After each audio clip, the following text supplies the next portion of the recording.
What's up, everybody? Jensen Cummings here. Thank you, as always, for tuning in live once again. I'm going to be live every Tuesday at 4 p.m. Eastern, 2 p.m. Mountain Time to do some live Q&A. I love the live format. The first, 200 episodes of this show were live, and been recording for a while because it makes it a little easier on the production side.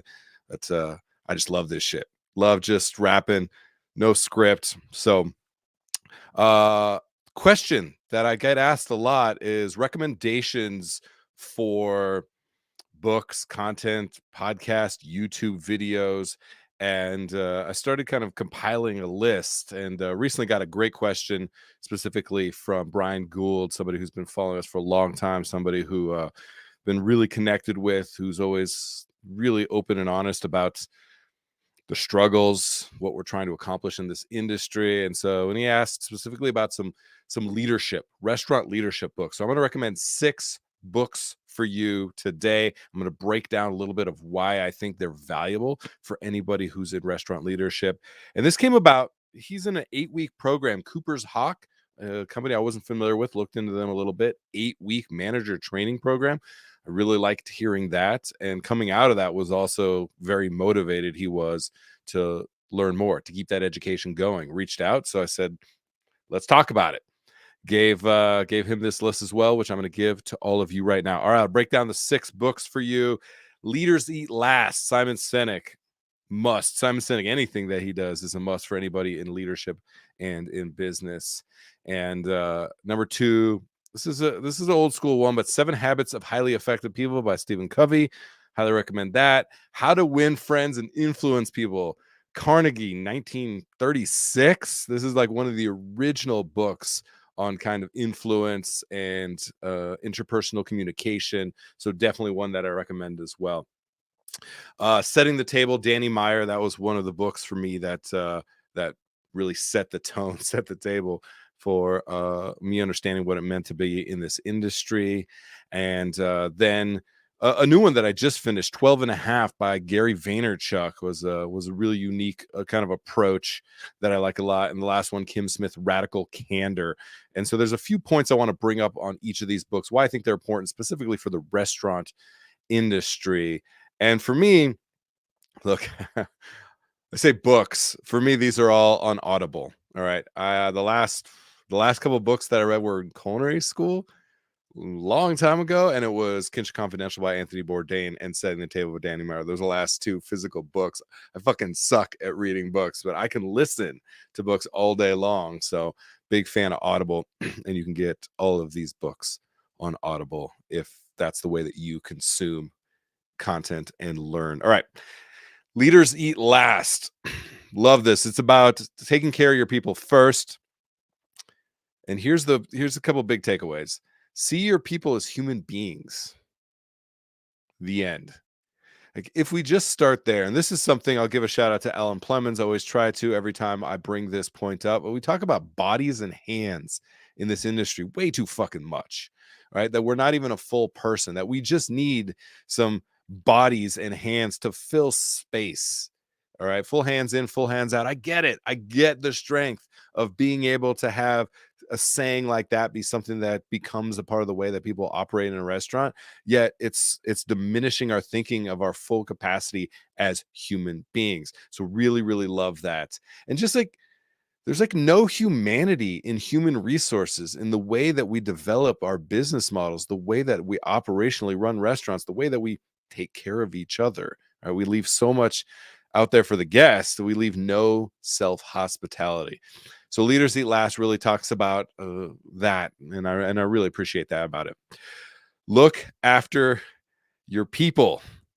Very simple. And something that I forgot a lot, and it's pretty linear to me. It's binary. Every time I've succeeded in my career, it's because I recognize that I work for my people. And every single time that I've failed, it's because I took people for granted and thought, oh, I'm hot shit chef. They're lucky to be here. And we have to make sure that we stay focused on that servant leadership, taking care of your people.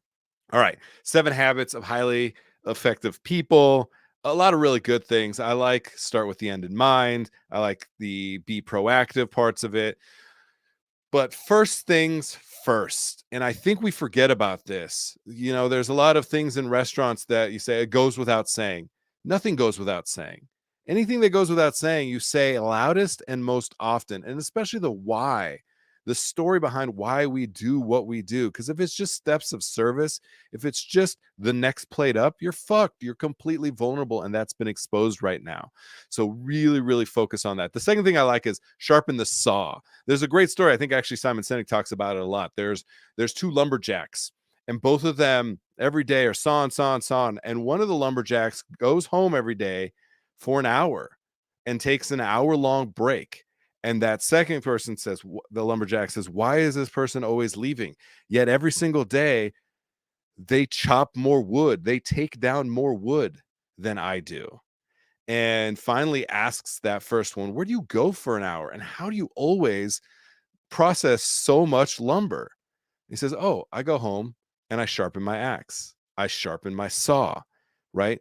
We grind and grind and grind and grind, and we leave nothing out there for ourselves to hold on to, and we don't develop ourselves. We don't think about the things that it takes for us to be successful in the long term, because we're always thinking in 30 seconds to the window, next plate up, 15 seconds to greet a guest and place that napkin. We have to think more long term. We have to spend more time sharpening the saw. Love that about it. All right.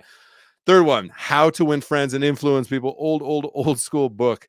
And there are a couple things that I really like. Remember names. That's it.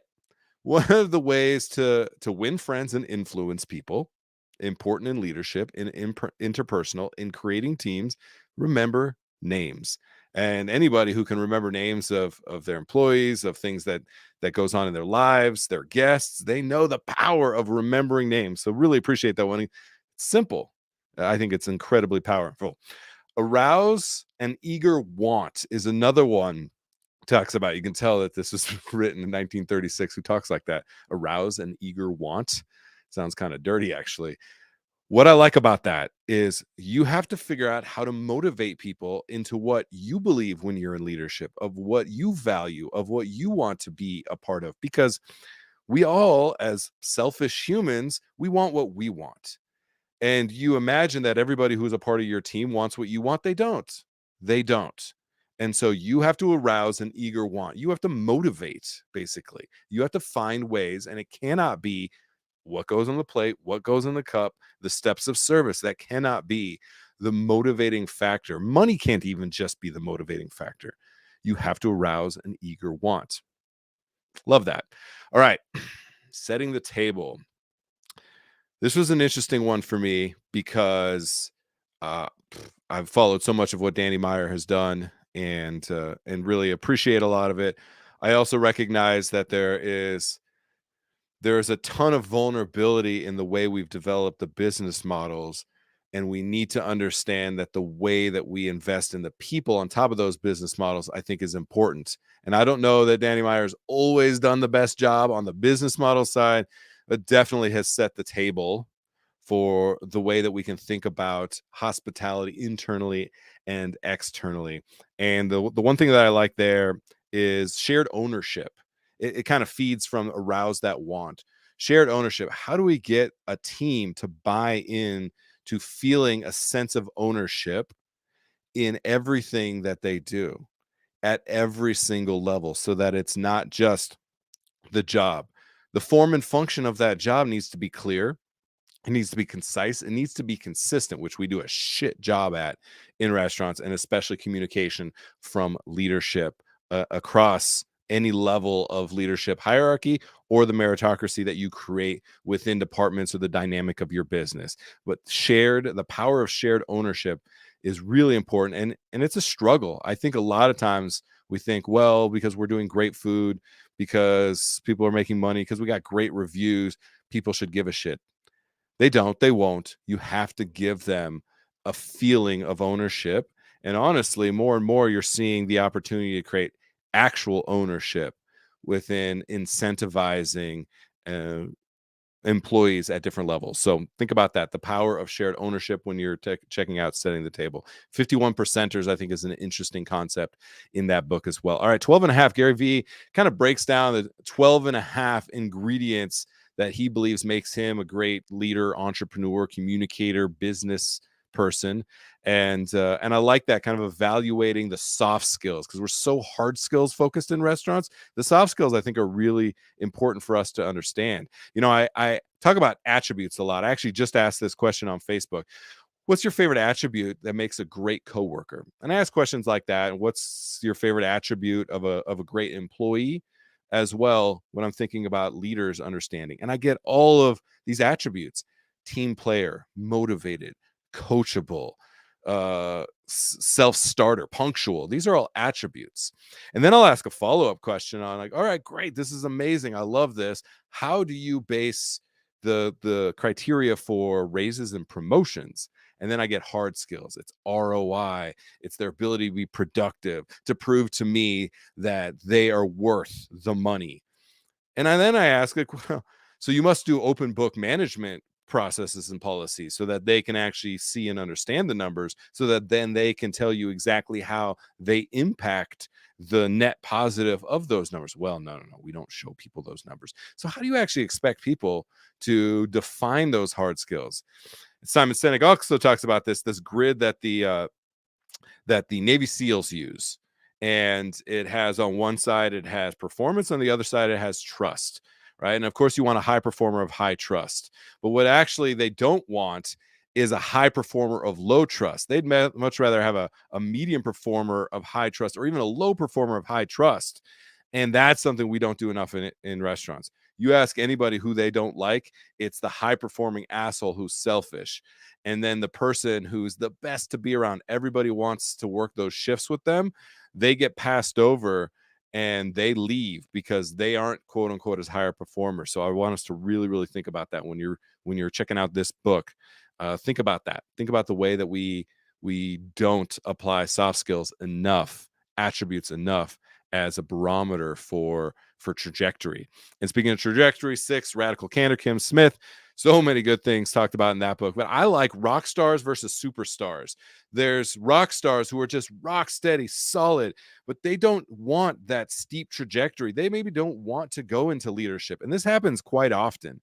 Superstars, the ones that want to go into leadership, that have that steep trajectory, that want your job, that want to continue to excel. And you see this a lot. We take somebody who's just like a really strong line cook and turn them into your worst manager, because that's not where they're meant to be, right? They're great at being a trainer, potentially. They're great at doing their job, but they don't want to be having 5, 6, 10 people answer to them. We put them in those positions, they struggle, and then they're out the door. And it's because we assume that they wanted this next title up, that they wanted this next promotion, but maybe they just wanted the promotion of raise and acknowledgement for tenure and for a job well done and being that person.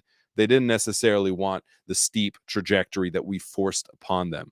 So when you're looking at that rock stars versus superstars, I learned a lot, because I used to say, if you don't want my job, I don't want you to work here. And that was short-sighted and wrong. If you want my job, I will create the opportunity for you, would have been a great way to motivate superstars. And if you want to do your job the best of your ability, I want to put you in a position to feel confident, comfortable, secure, and safe in this work environment, so you can continue to do that. And I was short-sighted in that thinking. I think that happens a lot. All right, that's it. That's the 6 books that I recommend for restaurant leadership. Leaders Eat Last by Simon Sinek. 7 Habits of Highly Effective People by Stephen Covey. How to Win Friends and Influence People by Andrew Carnegie. Dale Carnegie? One of those Carnegies. Setting the Table by Danny Meyer. 12 and a Half by Gary Vaynerchuk. And Radical Candor by Kim Smith. That's it. Appreciate you all. I'm going to be here next week again. Drop, if you're watching this live, replay, doesn't matter, drop a comment, a question into the comments here, because I'm going to be cycling back through these episodes and getting a lot of the future questions from former episodes. Thanks to so many people that reached out from the last episode, because you can always DM me and I will respond to you, just like Brian Gould, on Facebook, on Instagram, TikTok, LinkedIn. I want to be as active here on YouTube as well, to make sure that we get as many questions asked. So ask your question, please. Appreciate you all. That's it. Cheers.